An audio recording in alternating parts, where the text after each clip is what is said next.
SBN Sports Business Now. Hello and welcome to Sports Business Now Live. I'm Holly Koski.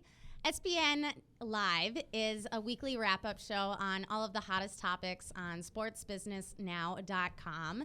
And join in on the conversation on Twitter using the hashtag SBNow.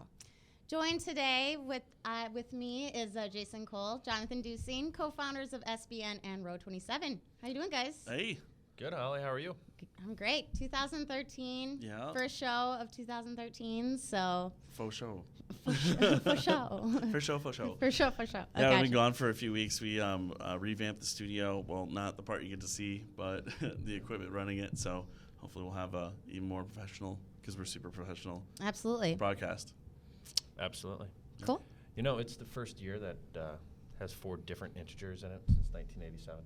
That's such a nerd statistic. I don't even the nerddom is just oozing off of you in that moment. It's good stuff. Well, let's talk a little bit about sports. Yeah, I should say we're also looking at the chat room, so anybody who's watching live and True. not watching the recording, feel free to chime in, and we'll eagerly ignore you or make fun of you. Is that cool? One of the two. Yeah. But yeah, lots has gone on since we've had our little holiday hiatus. So, starting off with Texas A&M and their marketing of their newly minted Heisman Trophy winner Johnny Manziel, or Johnny Football. Yeah. And they really did some great stuff as far as creating a website and also using social media to really hype him up. And then not only before, but they really closed off the campaign afterwards as well by buying a billboard in Times Square and really just putting a cap on that. No, they did an amazing job, and I think it's going to be really interesting to see sort of how this goes forward. Manziel's like junior in academic standing, I believe. Really? I did not know that. Freshman in eligibility after redshirting, and he's only 5'11", so it's not like he's going to be like running to the NFL as a quarterback the same stature Doug Flutie, no matter how good he is. Right. So they have years more of him playing football at Texas A&M and the SEC to try to tie Archie Griffin and maybe beat him.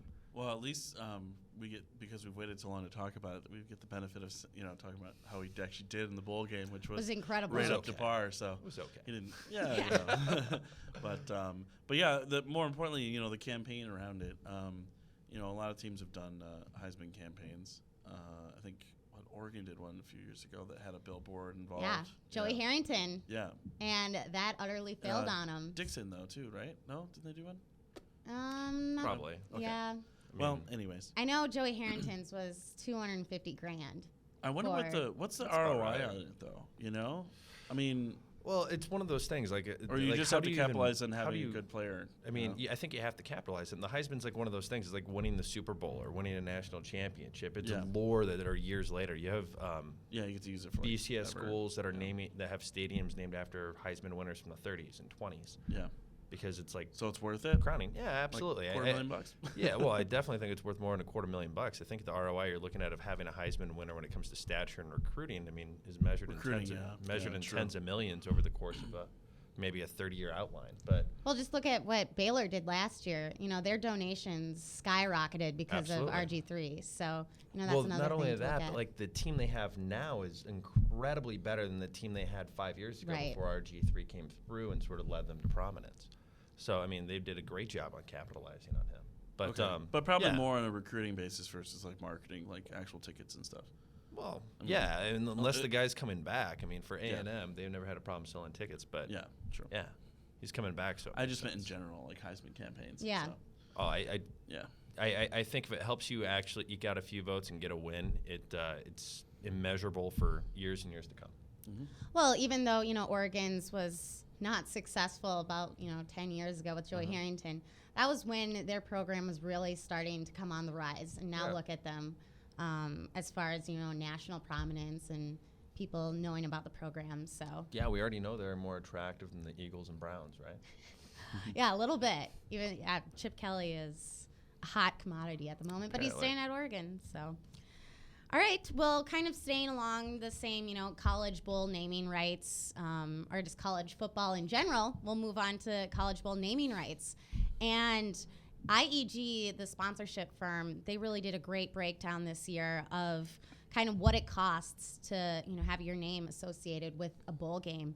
And, it kind of some great statistics in there as far as who really got the most bang for their buck. Like, for instance, Mako, they got an amazing deal. 4.4 million people tuned in to that game, which is roughly like a 3.4 rating. And obviously it's, it's a lower bowl. It's in Las Vegas. And, they only paid $500,000 for naming rights. Mm-hmm. Whereas, the Rose Bowl, which had the lowest rating since 2001, which was a 9.6. Yeah. Vizio paid $15 million for presenting naming rights. So now they didn't even get their name on the bowl, Yeah. There are two things that sort of stick out to me in this entire topic, and please chime in the chat room. And the first one is it's not just ratings, but it's all the auxiliary material that go around surrounding the bowl game. Like when you talk about the Rose Bowl or any of those other games, they have constant TV ads being pounded on ESPN and otherwise that are featuring the sponsor. Mm-hmm. And the second one would be just sort of the legacy of once you start paying that amount of money, the cost of walking away or being the first one to buy in. There's some disconnect there. How many people still think of the FedEx Orange Bowl, even though Discover Card has been doing it for a few years now?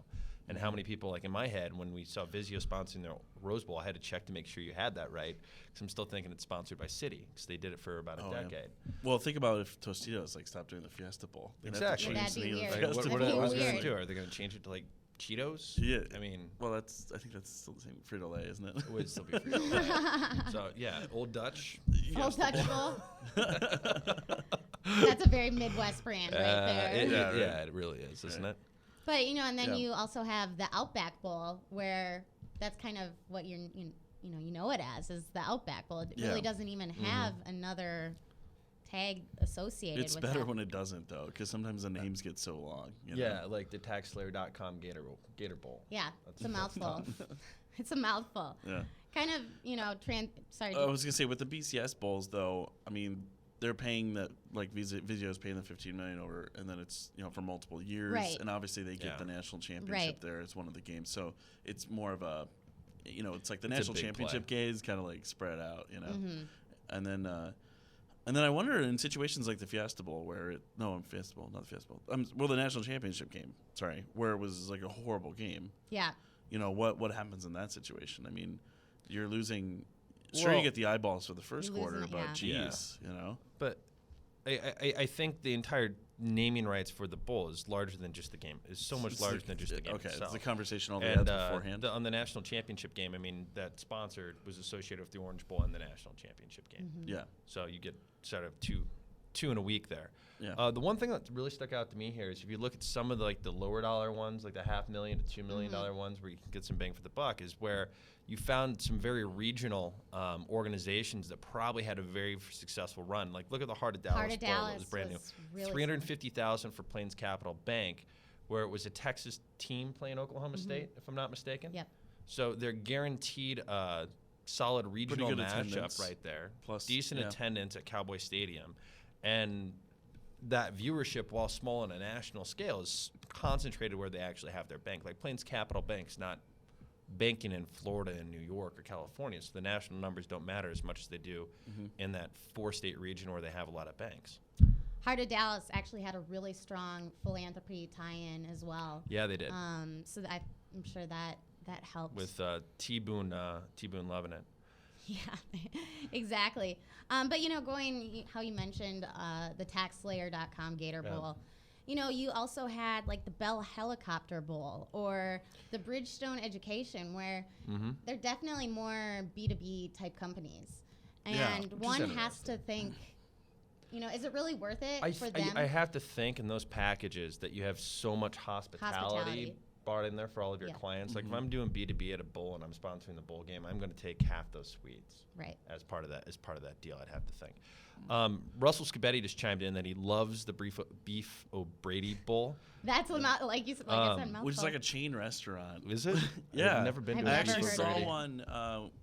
In Austin. Yeah, in Austin, Texas, is Beef O'Brady's. It's like a Chili's basically. It's kind of funny. Hey, can you pull up their own bowl game? Yeah, thank you. But yeah, that one's pretty cheap, I think. Is it visible? Might not be visible. There's also a table. Yeah. Table in the in the script article. too. If you want. Okay. That's But yeah, pretty Russell's a big interesting. fan of that one. There you go. Get a breakdown of kind of all of the Bulls here. But yeah, Beefo Brady. But look at what it did for GoDaddy. 375,000 is all. Yeah, GoDaddy's pros at leveraging marketing though. They do a great job. Right. Yeah. Exactly. All right. So yeah, hospitality obviously worth it for those B2B companies, especially when it's $500,000 to.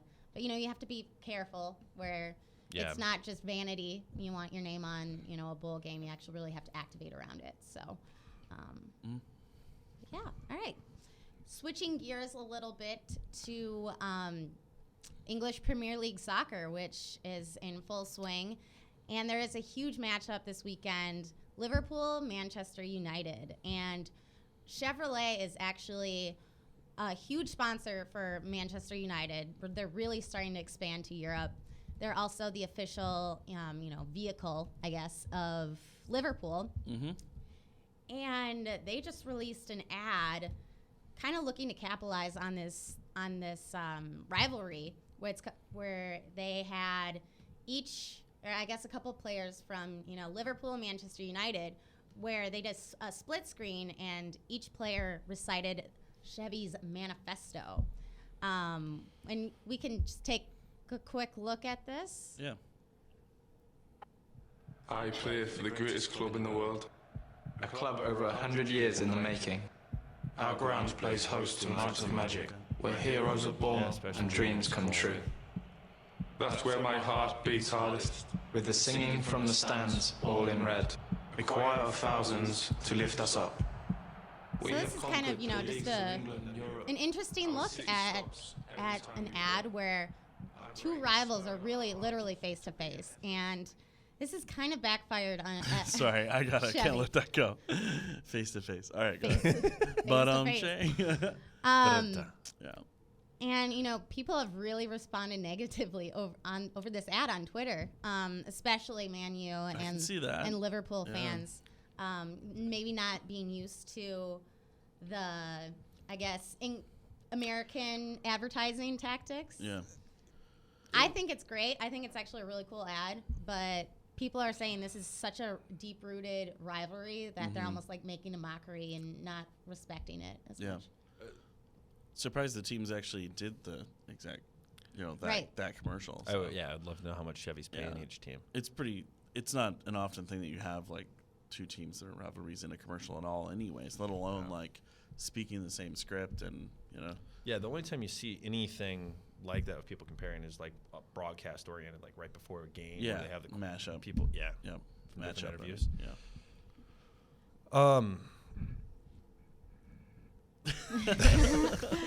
Yeah, I think it's something we do a lot. We have done a decent amount in the United States. Yep. And we're able to poke fun at rivalries, but at least Those are intense at least over what I there. understand, over there it's like it's a little more serious than that.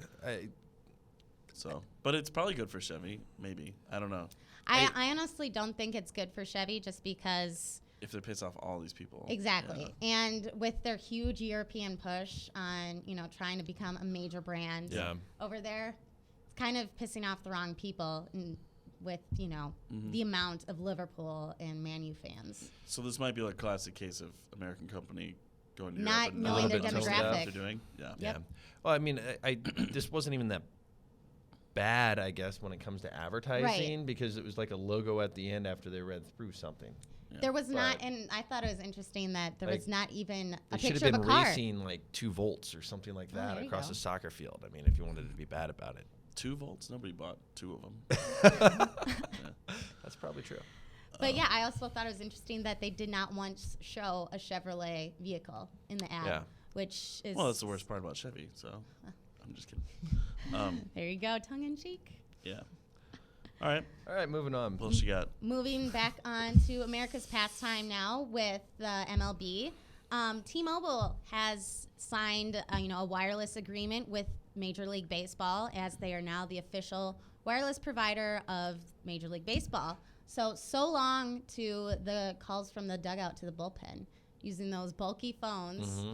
And actually that pink shot that you got right there, that's what's going to be in the dugout is. Thank you, Darren Ravel, for tweeting that. Because it blows my mind that you're going to see like 70-year-old managers. Like we're going to see Buck Showalter like walk over to this giant pink thing, pull off a T-Mobile phone, and try to figure out how to work a touchscreen. Oh, it's going to be hilarious. Yeah. That's very undervalued at the moment.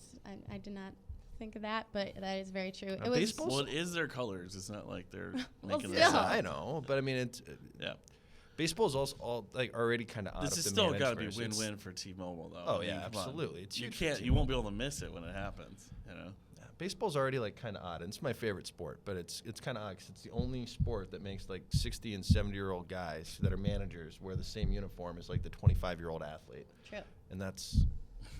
It just looks funny. Like Like they can't make it look good. Is what you're saying? pretty much. Pudgy or something? Yeah. I mean, Well, it's an interesting tactic. I'm surprised this actually didn't happen a little bit sooner with the whole sponsorship aspect.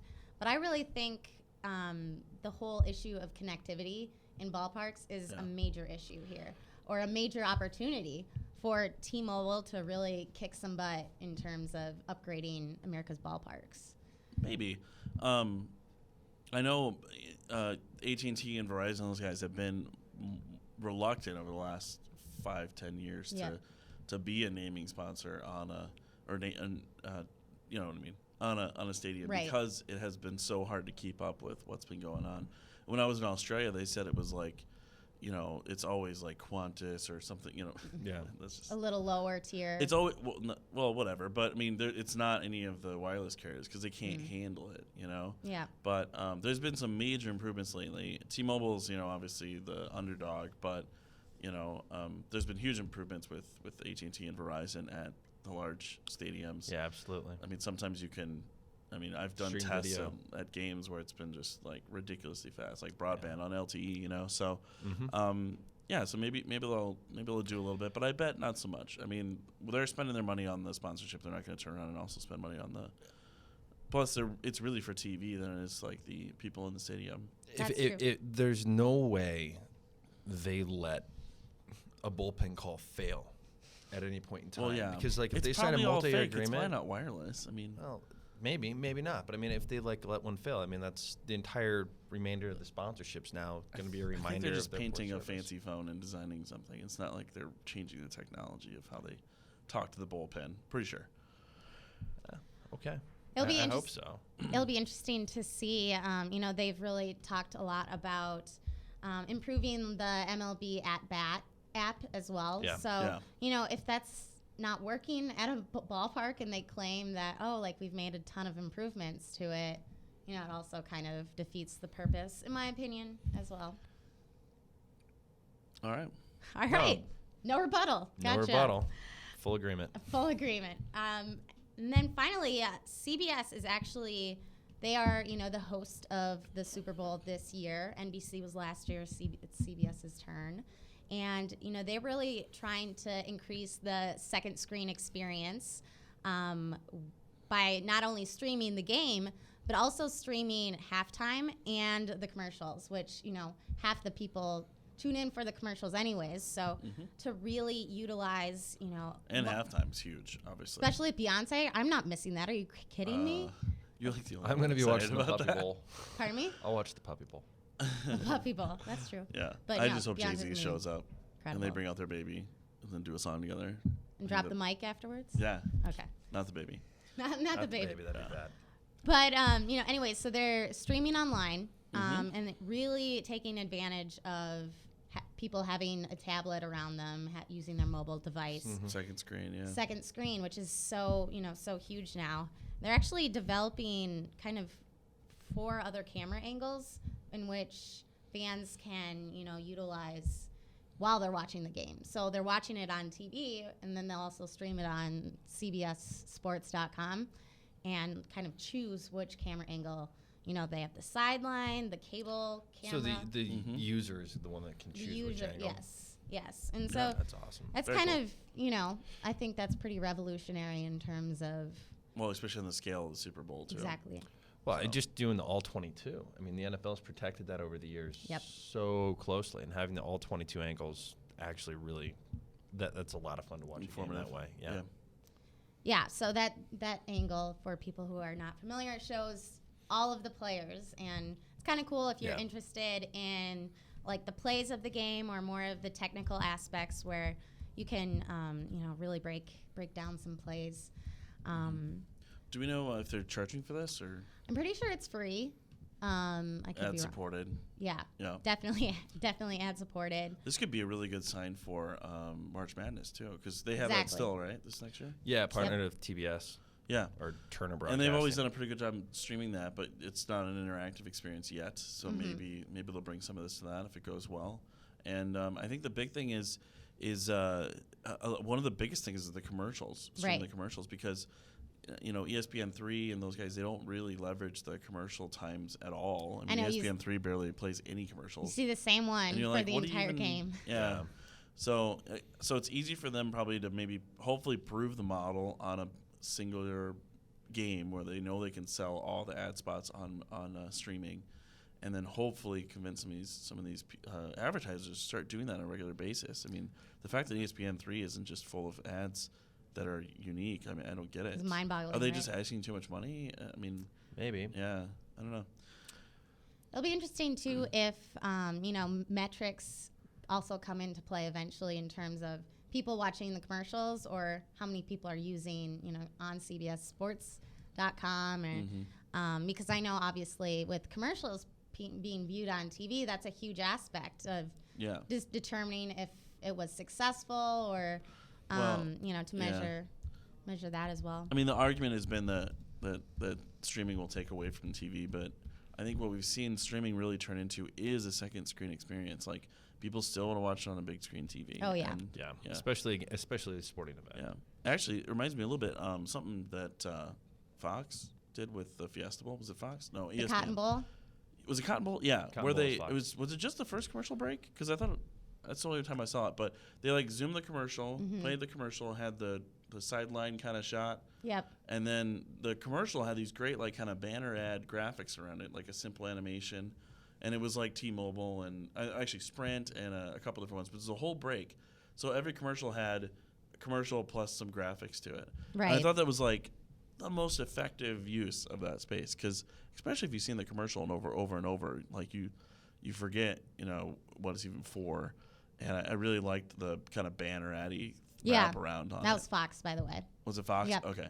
Yeah. So I would love to see more and more experimentation on broadcast TV, really, with that kind of advertising. Did you guys catch that? Yeah, it would really help you stand out a ton. It did. I mean, you couldn't not see, and then you're not missing the game.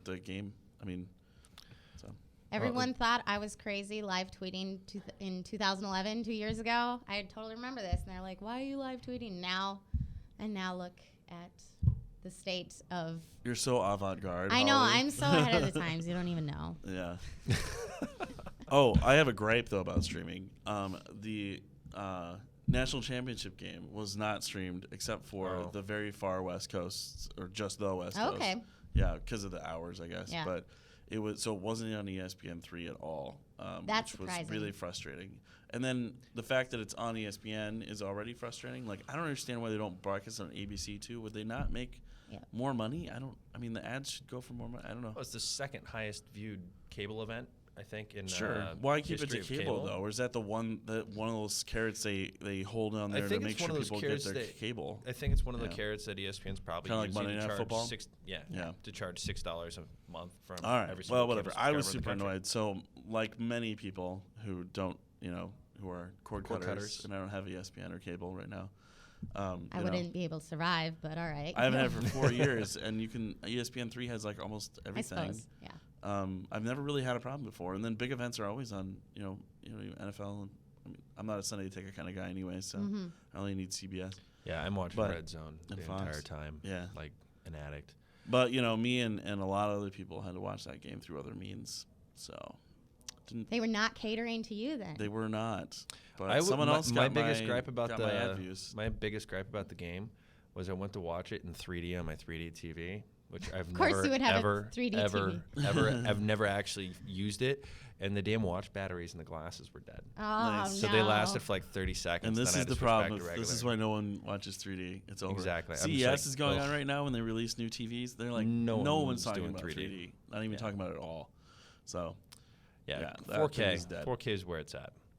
4K. 4K. It's like twice the resolution of 1080p. See, clearly, I guess I'm not ahead of the times as I thought I was. That'll but- be More the next geek- TVs. more It'll geek be about speak. twice the resolution of normal TV that we have now. It will be Dang. like 5 more years. Yeah, probably. it'll enable you to have like a 90-inch TV Oh my gosh. mounted into your wall.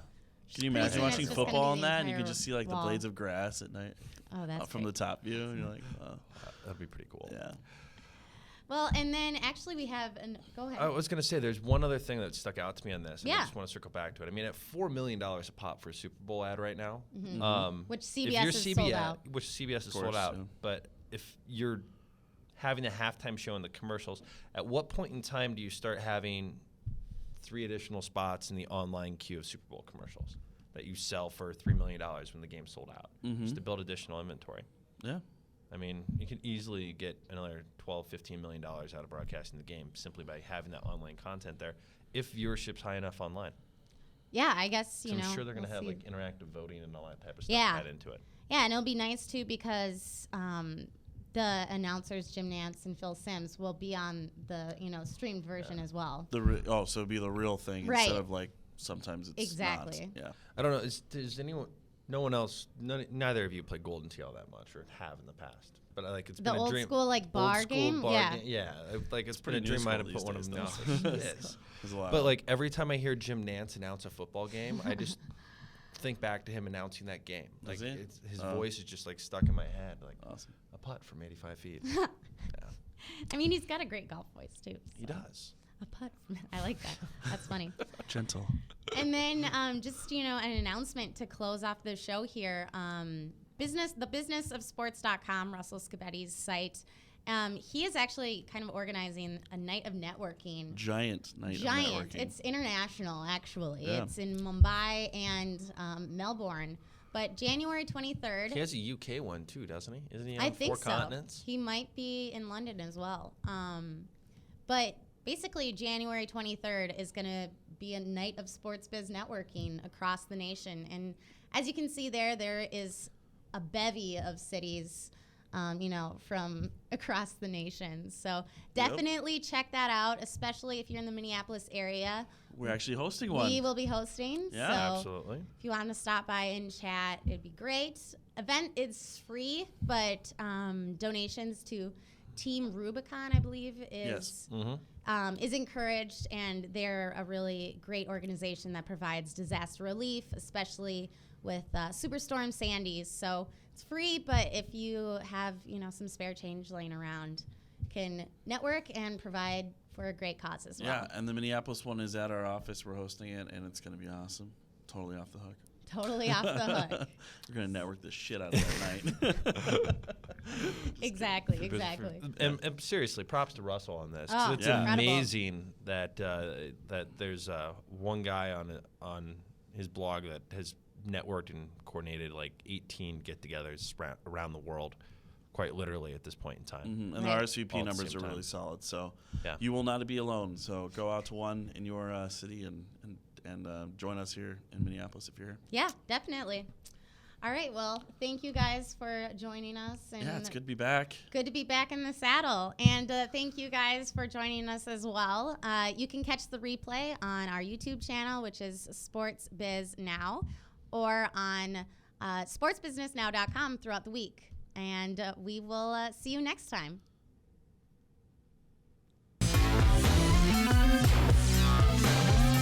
SBN Sports Business Now.